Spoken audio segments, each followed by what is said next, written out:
Hello everyone, कैसे हैं आप सभी लोग। उम्मीद है कि आप लोग बहुत बहुत अच्छे होंगे।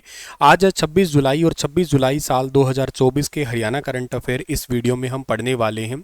आज के दिन वैसे हम लोग विजय दिवस सेलिब्रेट किया करते हैं। 26 जुलाई 1999 को कारगिल युद्ध जीते थे हम लोग। आपको याद हो तो कारगिल का क्षेत्र जो है ना वो लेह लद्दाख वाला क्षेत्र है, ठीक है ना। लेह लद्दाख वाला क्षेत्र है कारगिल वाला। तो ये जैसे मतलब एक्चुअली ना लद्दाख के अंदर दो ही इलाके हैं, एक तो है लेह का और एक है कारगिल का, ठीक है।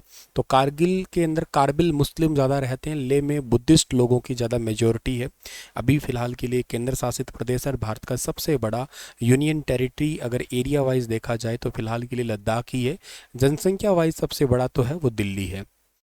अगर आप लोग सीईटी मेंस की तैयारी करना चाहते हैं तो आप लोगों के लिए जो है ना वो स्टार आईक्यू एप्लीकेशन पे लास्ट बैच है, आप इस बैच को बाय कर सकते हैं एप्लीकेशन पे जाके विजिट करके, ठीक है। प्रसिद्ध गुलाम शाशिका रजिया सुल्ताना, इनका कब्र जो है ना वो कौन से ज़िले में है तो 1240 में, आप सबको पता होगा रजिया सुल्ताना को डाकुओं के द्वारा इनकी हत्या कर दी गई थी। कहाँ पे? कैथल में इनका मकबरा है। इल्तुतमिश की बेटी है ये। इल्तुतमिश गुलाम वंश या कह सकते हो आप लोग कुतुबुद्दीन ऐबक के गुलाम थे। और हालांकि कुछ समय के लिए जो है ना रजिया सुल्ताना का भाई है वो थोड़े से समय के लिए कुछ महीने के लिए शासक बना था, लेकिन मेन रजिया सुल्ताना 1236 से लेके 1240 तक, ठीक है ना, 1236 से 1240 तक का टाइम पीरियड लगभग रजिया सुल्ताना का ही था। दिल्ली सल्तनत के अंदर कौन कौन से वंश आए हैं? दिल्ली सल्तनत के अंदर एक तो है गुलाम वंश आया है। गुलाम वंश के बाद में कौन सा आया है? इसके बाद में है खिलजी वंश आया है। खिलजी के वंश के बाद में तुगलक है। तुगलक सबसे लंबा काल था इनका। और इसके बाद में जो वंश आया वो है सैयद वंश आया, सबसे छोटा इन्हीं का ही था। और उसके बाद में आया है लोधी वंश आया है। इसको ऐसे एक ट्रिक में याद किया करते हैं ना, गुड़ खा तू साले, गुड़ खा तू साले, ऐसे करके ट्रिक में याद करते ना।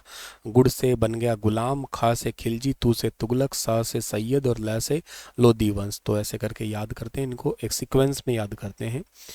खैर आगे बढ़ते हैं। तो अगला जो हमारा सवाल है आज के लिए पहला वो क्या रहेगा कि मुख्यमंत्री ने अभी रिसेंटली कुछ जन निकाय प्रतिनिधि यानी कि जो सरपंच होते हैं, जिला पार्षद होते हैं, इनके लिए कुछ घोषणा की है। वो थोड़ा सा एक बार देख लेते हैं क्या है। जैसे वार्ड के पार्षद चुनावों के बाद एक कमेटी का गठन किया जाएगा। वार्ड के पार्षद ही होगा कमेटी का चेयरमैन। कमेटी जो है ना, कमेटी को होगा वार्ड के अंदर होने वाले विकास कार्यों का बजट तैयार करने का पूरा अधिकार।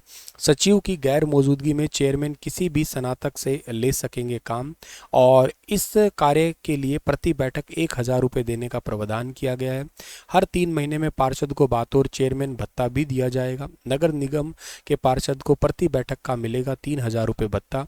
नगर परिषद के पार्षद को प्रति बैठक का मिलेगा 2,400 रुपये भत्ता। और नगर पालिका के पार्षद को मिलेगा 1,600 रुपये। वार्ड में होने वाले 15 अगस्त और 26 जनवरी के कार्यक्रम में नगर निगम पार्षद को 30,000 रुपये खर्च करने की अनुमति होगी।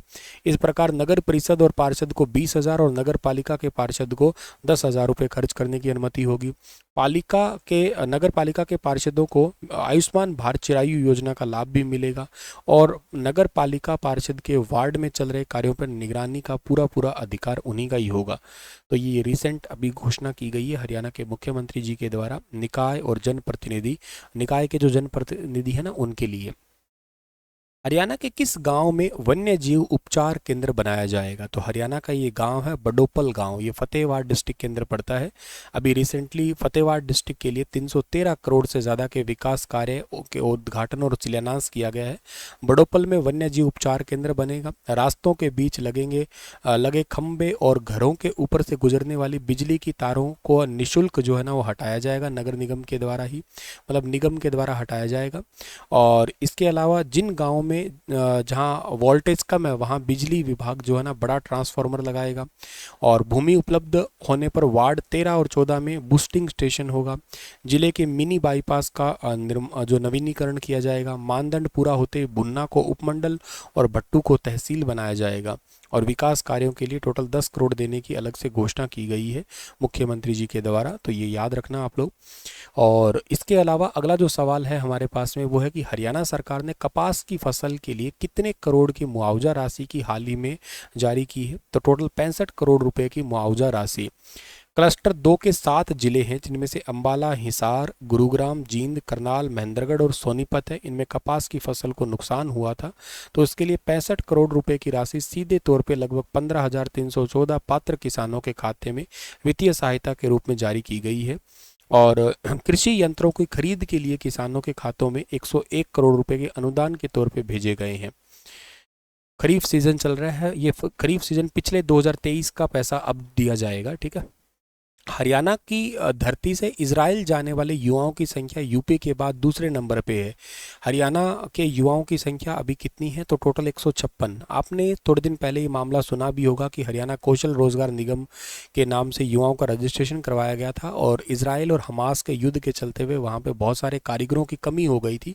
इसके चलते हुए बहुत सारे युवाओं को यहाँ से भेजा गया, और टोटल 156 के करीब जो है इनकी संख्या हो गई है। उत्तर प्रदेश सबसे ज़्यादा युवाओं को भेज चुका है वहाँ पे, और कौशल लगभग 1,37,000 के आसपास इनको सैलरी मिल रही है। इसराइल में 4,825 श्रमिक जो है ना वो काम कर रहे हैं फ़िलहाल के लिए, और इसमें जो टोटल है ना वो नंबर 1 पे तो हो गया यूपी, हो गया नंबर 2 पे हरियाणा, नंबर 3 की बात करते हैं तो 149 श्रमिकों के साथ में बिहार इसमें आता है। और इसके अलावा पंजाब और हिमाचल प्रदेश है, राजस्थान से भी, पश्चिम बंगाल से भी, केरल से भी, हर एक राज्य से लगभग गए ही हैं। ज़्यादा जो है ना वो है यूपी से, हरियाणा से, बिहार से, यहाँ से ज़्यादा गए हैं इसराइल के अंदर। हरियाणा की किस यूनिवर्सिटी का गन्ने की नई किस्म जिसका नाम है COH 188, COH 176 और COH 179, राज्य में भविष्य में गन्ने की खेती को लेकर शुगर मिल के साथ में अभी समझौता हुआ है। तो हरियाणा की एग्रीकल्चर यूनिवर्सिटी के साथ समझौता हुआ है। वैसे अभी रिसेंटली इस यूनिवर्सिटी को A+ ग्रेड भी मिला है, मैंने पढ़ाया भी होगा आपको, A+ ग्रेड मिला है इस यूनिवर्सिटी को। और शुगर मिल के साथ में इनका समझौता हुआ है। गन्ना भारत और हरियाणा की एक बहुत बड़ी नकदी फसलों में से एक जानी जाती है ये वाली। भारत में गन्ना 5.17 मिलियन हेक्टेयर क्षेत्र में उगाया जाता है।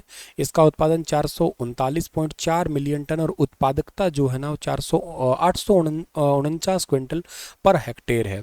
हरियाणा में ये फसल 1.07 लाख हेक्टेयर क्षेत्र में उगाते हैं, जिसका उत्पादन तो होता है 88.82 लाख टन, और इसकी जो उत्पादकता है वो 819 क्विंटल पर हेक्टेयर है। यह फसल किसानों की अर्थव्यवस्था में बहुत ज़्यादा महत्वपूर्ण भूमिका निभाती है। इसके अलावा चीनी और कच्चा माल उपलब्ध करवाने के लिए भी बहुत इंपॉर्टेंट, इंडिया की, देश की, राज्य की एक अच्छे से इकोनॉमी में बहुत इंपॉर्टेंट रोल अदा करती है।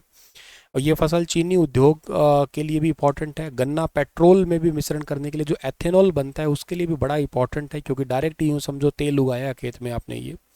तो शुगर मिल हरियाणा के जो मुख्य कार्यकारी अधिकारी है उनका नाम है SK सचदेवा। और इसके अलावा हरियाणा में टोटल शुगर मिलें कितनी है, 14 है। हरियाणा की पहली शुगर मिल आपको याद होगा Saraswati sugar mill, very very important है। ये देश की सबसे बड़ी चीनी मिलों में से एक मानी जाती है। ये सरस्वती शुगर मिल हरियाणा के यमुनानगर के अंदर है ये, ठीक है। गन्ने का यूज चीनी, एथेनॉल और बिजली बनाने के लिए भी गन्ने का यूज़ किया जाता है।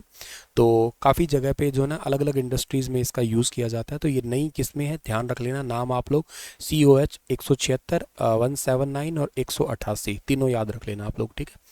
इस यूनिवर्सिटी की स्थापना 1970 में हुई थी। हिसार के अंदर ये यूनिवर्सिटी है। हरियाणा के हिसार में स्थित खेदड़ थर्मल पावर प्लांट में कितने मेगावाट की नई यूनिट स्थापित की घोषणा की जाएगी, मतलब स्थापित करने की घोषणा की गई है। टोटल 800 यूनिट का एक नया थर्मल प्लांट की यूनिट है बनेगी। 7,250 करोड़ रुपए की लागत से ultra super critical thermal power unit है सेटअप करने की घोषणा की गई है हरियाणा के मुख्यमंत्री जी के द्वारा, ठीक है।